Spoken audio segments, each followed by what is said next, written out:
Yes. volume are? Yeah, so if you change let's say that you've got a container, you got something boiling in it, right? If you were to all of a sudden increase the pressure, the boiling would stop because it doesn't have the temperature necessary to be at boiling. So you would move it from the saturation region back down to the subcooled region. If you did the opposite, like I just got an Instant Pot over the Christmas holidays. And it was interesting because I've been playing with this thing, trying to figure out how to cook well in it. I learned something. If you have an Instant Pot, don't put the meat on the bottom. It doesn't work. It burns. You have to have some liquid and put the meat above it, and then it cooks okay.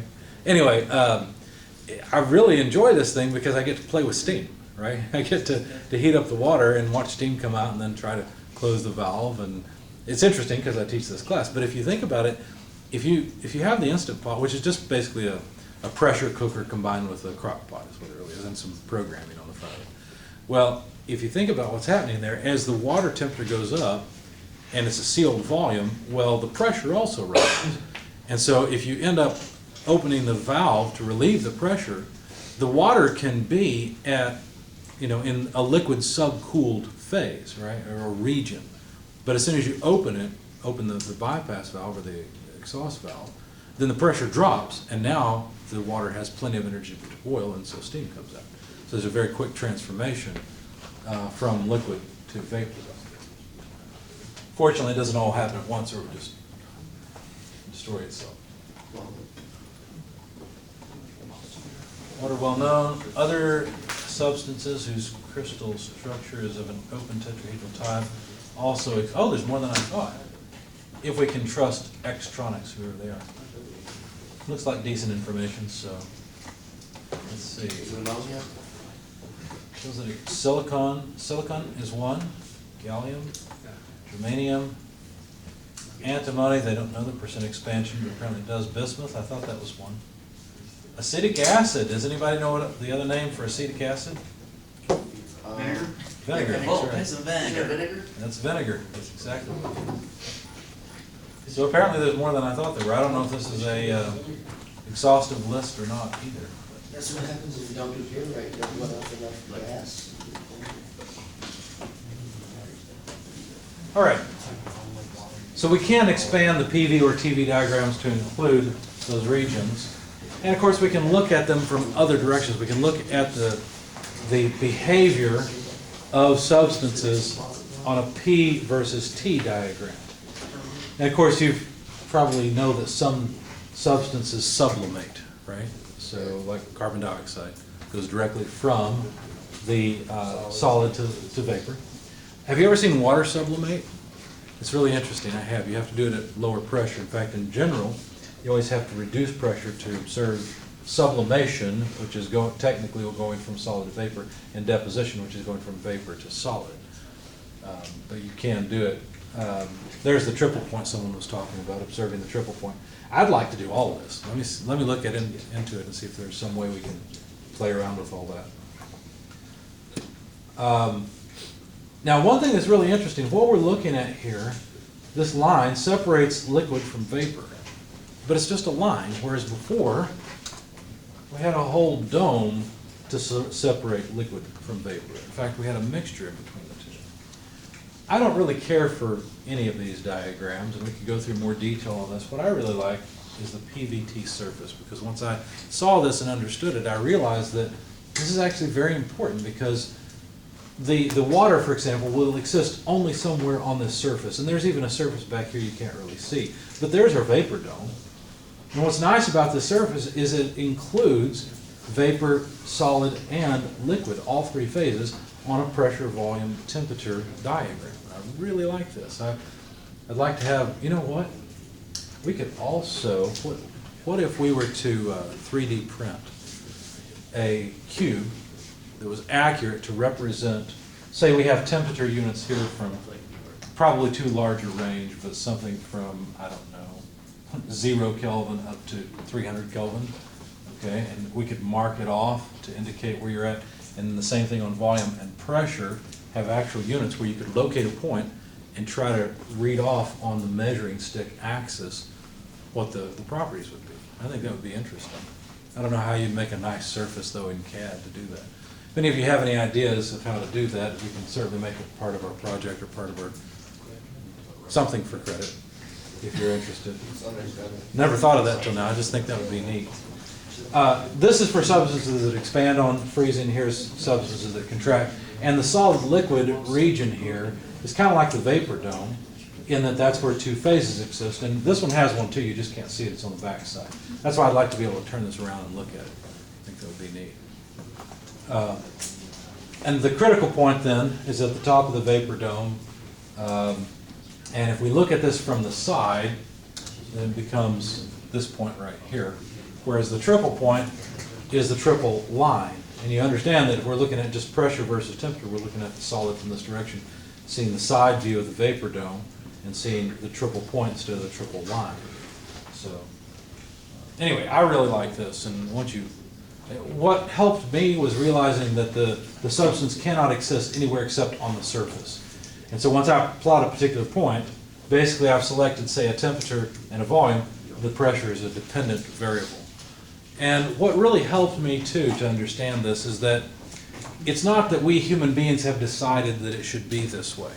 Right? Instead, this is simply the behavior of that particular substance. This is just how water behaves. And if we were to make a similar thing like this for acetic acid, for example, the shape would be generally the same, but the dimensions would be different. The relationships between temperature, pressure, and volume would be different, but they would still be related to one another. This is just a sort of schematic or generic shape for the phase behavior of a substance. And we've already seen this, but I'll remind you, we've already used enthalpy, but enthalpy, the idea behind enthalpy is that two forms of energy frequently appear together, especially when we're talking about systems where we have flow into or out of the system. And those two are thermal energy and flow energy. And you realize it takes energy to push fluid into a volume that is already pressurized. And that really is work. There's force being applied through length by the fluid that's pushing a fluid element in. And so if we imagine this, there's basically force by a fluid piston pushing an element of fluid into the control volume under pressure. Since the relationship between the force, area, and pressure are that the pressure is force over area, then the force times length work done to push the element into the control volume can be written as pressure times area times length. But area times length, the cross-sectional area times length, is just the volume of the cube. So this is PV work, or pressure times volume work. And a lot of times we like to write this on a per unit mass basis. So if we divide it by the mass in the element that's being pushed in, then we'll have the specific work or the flow work of the fluid. And so it's just pressure times specific volume. So enthalpy is really just a definition. There's no such thing as enthalpy. If anybody asks you what is enthalpy, you'll tell them it's something, it's like unicorns, it's something we made up. And it's just because horns and horses always appear together. And so we call it a unicorn. But it's a made up thing. Right? By analogy, enthalpy is a made up thing that consists of thermal energy and flow energy. Yeah? I thought you told us one time it was like chaos in the universe or something. That's entropy. You're thinking of entropy. Oh, you're like, It's easy to confuse enthalpy and entropy because they sound so similar. okay. Yeah. Enthalpy talks about energy. Entropy talks about the nature of energy. It's chaotic. Yeah. So again, like I said, here's a memory trick for you. F you can think of as fluid, G as gas. So the subscripts F and G in the saturated tables. If you struggle to remember them, this is one way to do it. The subscripts actually come from German words that mean the liquid and gas phase, but this is how I remember it. Now technically a fluid is anything that can flow. It can be a gas, it can be a liquid. But anyway, so if we were to look at the properties of, say we've got a pressurized container, the pressure remains constant, we add energy. If we look at the properties of the liquid, it would be the same regardless of how much vapor is present. And the properties of the vapor would be the same regardless of how much liquid is present. We're at saturation at a particular set of conditions. That's why you can go in the saturated tables, say let's go to page 914 for example. You can look up a temperature of 80 degrees Celsius, and then you can read off any property you want of the vapor and of the liquid. For example, the specific volume. And it doesn't matter how much vapor and how much liquid there is. If you have a vapor of water at, what did I say, 70 degrees Celsius? If you have it at 70 degrees Celsius, its specific volume will be a certain amount because it's at saturation conditions. In other words, its temperature and pressure is appropriate for boiling. Okay? Why does water boil at 100 degrees Celsius? I don't know. It doesn't really matter. What we care about is that that's where it boils. There's probably a good reason. Now, the average specific volume is something totally different. The average specific volume is just the total volume of the system divided by the total mass. And that's the thing that actually varies as we move from one state to another. But the properties of the liquid itself and the vapor itself don't change. We're just getting more and more of the vapor as time goes on and as we add more energy. Okay, so the specific volume of the gas is the same in both states, the specific volume of the liquid is the same, but the average specific volume changes, and obviously there's more volume in the second state with the same amount of mass, so there's higher specific volume in the second state. And the reason is because we're ending up with more and more of the steam or the gas. Now the total mass in the system is just the mass of the liquid and the mass of the gas, and so now we can quantify how much there is of one versus the other. So don't think of the specific volume as really quantifying how much vapor or liquid there is. Think of quality. That's the variable that actually quantifies how much liquid versus vapor there is. So it's defined as the mass of the gas divided by the total mass. That's how we define quality. And when we say quality, we don't mean how good it is, how good the water is or anything like that. We're just saying how much of the vapor there is. So since all of the mass is either vapor or liquid, quality will always vary between 0 and 1. However, if we're at a state where it's not possible to have either liquid or vapor, if we're in the subcooled or the superheated regions, then what is quality at that point? It's not 1, it's undefined. It's kind of like dividing by 0. Now, a lot of software packages will say in the superheated region, the quality is 100%, but they don't, or they'll say it's 100. They don't really mean that quality has any meaning. They're just trying to tell you that it's superheated with a number. Okay, so it's not like it goes from 1 to 2 to 3 to 4 all the way to 100. They're just trying to tell you that it's superheated. Okay. For subcooled water, I don't know what a software package would do, but most of the time we don't care about subcooled things. So our quality will always vary between 0 and 1 if it exists at all. Now there's a nice side effect of the fact that all the properties depend on each other at saturation, and that is that we can, if we can quantify the quality through one variable, we can use the quality then to quantify all the other variables. This is just a way of saying, let's use an analogy. How many people we have in the class? 25 or so? All right. 25 people in the class. There's different things about us that are either true or false. Let's say like the need for eye correction, okay? Either you do or you don't need glasses. Now I know there's different levels, like I could probably use glasses when I'm trying to read, but I'm avoiding it, right, because I don't want to look old. Not that you that have glasses look old, some of you look very distinguished. I think glasses don't look good on me, so I'm still resisting it even though I have some, okay? And I can see fairly well without it. I'm blessed with decent sight. But basically, there's a property of all of us in the room that some need glasses and some basically don't. Okay. Now, if we could, if that was dependent, if that was a variable that co-varied with something else, like let's say the need of glasses co-varied with, I'm trying to think something that it actually does co-vary with. Optic nerves. Okay, let's say that the optic nerve is the only thing that ever goes wrong, and the need for glasses co-varies with the optic nerve, exactly, right? Well, if we could count how many people in this room needed glasses, we would also know how many people have optic nerve problems. Okay? Does that make sense? And those two would be very closely related. They'd be dependent upon one another. Well, that's what we're doing here with quality, okay? We can use the specific volume to measure the quality, and then the specific volume and all the other properties co-vary. You see, the pressure and temperature co-vary, but so does the specific volume. That's why, remember just a second ago, we looked up a temperature, and of course that implies a pressure because we were in the saturation tables, and then we could immediately look up anything else we wanted to know. All the properties depended upon one another, and that was really important. Remember when we were talking about Gibbs phase rule and we said how many degrees of freedom are there? If you have two phases, one component, there's only 1 degree of freedom. Well, once you've used up that degree of freedom, you said, I want the temperature to be so much, and we're at boiling, that means pressure falls in line, specific volume, energy, entropy, all these different things depend on one another, just like the glasses depending on the optic nerve, you see? In the real world, obviously, there's more complication than that for glasses and optic nerves, and there's other problems you can have. But in this world, they actually, all the properties depend on each other. And it's not like that the specific volume of either the liquid or the vapor is changing. It's just that there's more and more people needing glasses.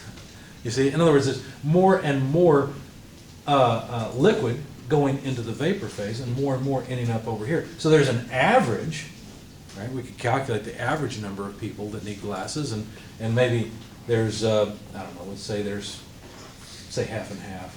Well, that's hard, it's 25. Let's say, I didn't come up with good numbers, did I? Let's say there's 20 people in the class. Let's make this super simple, okay? So let's say 10 people need and 10 people don't need glasses. Well, that's an average of 50%. So roughly, each person needs a half of glasses, right? Of course, that wouldn't do you a whole lot of good, but either you do or you don't. So once you measure the average, well, that tells you how many there are of each, right? If there's 20 people in here, then 10 need glasses and 10 don't. So it's pretty simple. Hope that analogy made a little bit of sense. Never tried it before. All right, so the total volume in the system is the volume of the liquid and the volume of the vapor. If we start playing around with this, we can derive an equation that's pretty useful. Because we could talk about the total volume as being the total mass times the average specific volume, even though no molecule has the average specific volume. It's just the average of the room, or the average of the system, okay? So then that is equal to the volume of the liquid, but the volume of the liquid is the specific volume of the liquid times the mass of the liquid. Now what's nice about this is we can look up the specific volume of the liquid if we know something else, like the temperature or the pressure, which we frequently do. Similarly, we can write the volume of the gas as the mass of the gas times the specific volume of the gas. Again, VF and VG are things we can look up. And so now we're dealing with something that's less known and putting it in terms of things we can look up. Now, obviously, the total mass in the system is just the sum of the mass of the liquid and the vapor. And so we can rearrange and solve for the mass of the liquid so that we can eliminate the mass of liquid in the equation and end up with this equation here that's really just a volume equation. It says the total volume equals the volume of the liquid and the volume of the gas. That's still saying the same thing. If we then divide this equation by the total mass, well, then what happens is we end up with terms where we have mass of gas over total mass, and we recognize that then as quality, okay, what we define as quality. We then make the substitution for quality and do some rearrangement. We finally end up here. Now here's what I want you to write down. All this is great. If you remember it, that's fine. If you don't, that's fine. We're going to write that the volume of the gas minus the volume of the saturated liquid is VFG. But here's what you really need. You need to write down these equations. I would suggest you write down these equations in your conversion factors area. You should probably be going there anyway to use this, the back inside cover of your book. If you don't want to write it there, you don't have to. You can put it in your notes. But in general, we can take any average property and say it's equal to the property of the liquid plus the quality times the property of the difference between the liquid and the vapor states. Now, this equation is exactly this equation, but solved for quality. And what's nice about this equation is you can plug in, say, specific volume to this equation, get quality out of it, and then calculate enthalpy, or average enthalpy. Okay? Yeah? What would you say like that? I would suggest you write it on the back inside cover of your book where all your conversion factors are, or maybe some of the blank pages near the back. Just someplace you can get to it quickly when you need to deal with quality. And remember, you're not going to deal with quality at all if you're in the cooled or superheated region. It's just this Y equation. And make a note for yourself that Y can be any property you want. V, U, H, S, anything else we don't know yet. All the properties will depend on one another. All right, the way you guys are moving, it sounds like I may be out of time. Oh, I'm over time. So, we will continue with chapter 3 next time.